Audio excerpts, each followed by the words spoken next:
Well, hello everybody, this is Street Outlaws No Prep Talk. Today we're going to talk about some possible rule changes for the No Prep Kings Season 6 racing season. Now, before we're going to go directly to the photo owners, please subscribe and comment and stay tuned for a lot more videos coming, all about the Street Outlaws No Prep Kings race series and all the other Street Outlaw shows. So, rule changes. This is a huge topic right now because we have yet to see the current rules for this year's No Prep Kings season.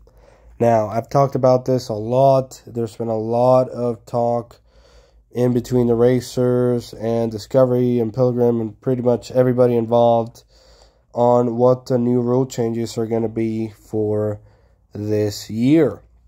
Now, the main thing is that they got to post them soon because racers are waiting for these rules to make the necessary changes and to prepare for NPK Season 6.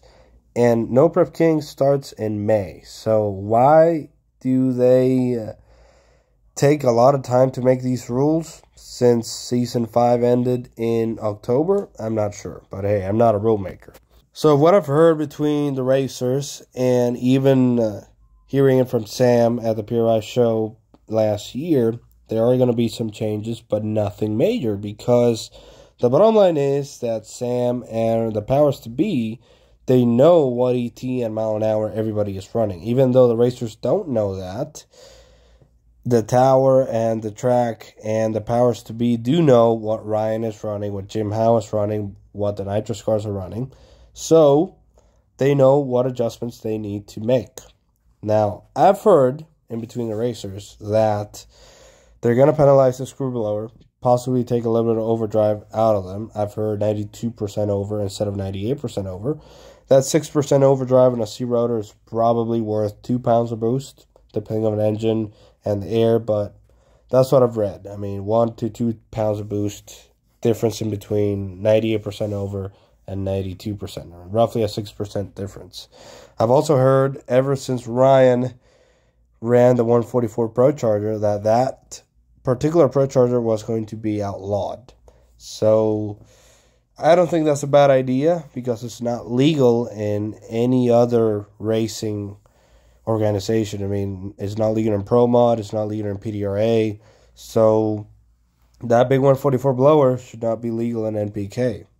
Now, turbo cars, I believe they need some help. In exception of Jeff Lutz, which runs a big block Chevy and it's a lot lighter than pretty much everybody else, I do believe a twin-turbo Hemi cannot run at the same weight as a screw-blown Hemi or as a ProCharge Hemi.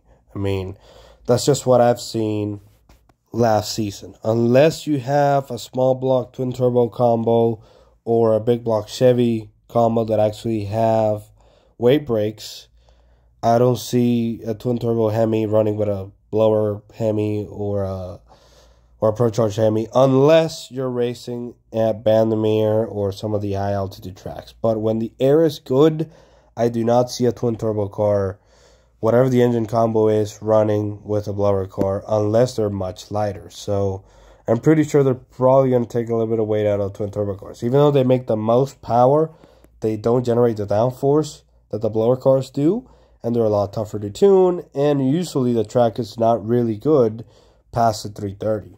And as I've already mentioned a lot before, blower cars are running over 200 miles an hour. I mean, Jim Howe has been running 204, 205, 206 miles an hour. That is as fast as Jeff Lutz, which is the fastest twin-turbo car there is, but they're a lot faster early.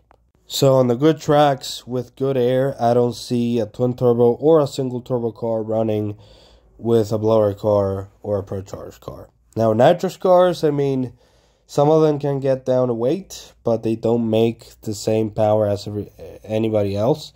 Jerry Bird did pretty good with a nitrous car. Cat Kelly did pretty good, but they're just not as fast on the good tracks and good air as the ProCharger and blower cars. I mean, Ryan pretty much destroyed Kai every single time, and Jim Howe destroyed Kai as well when he made clean passes. So we're not going to see a lot of nitrous cars this year. I think Lissy might be the only nitrous car remaining, But, I mean, anything is possible. I know everybody else is switching from Nitrous to Screwblower or ProCharger.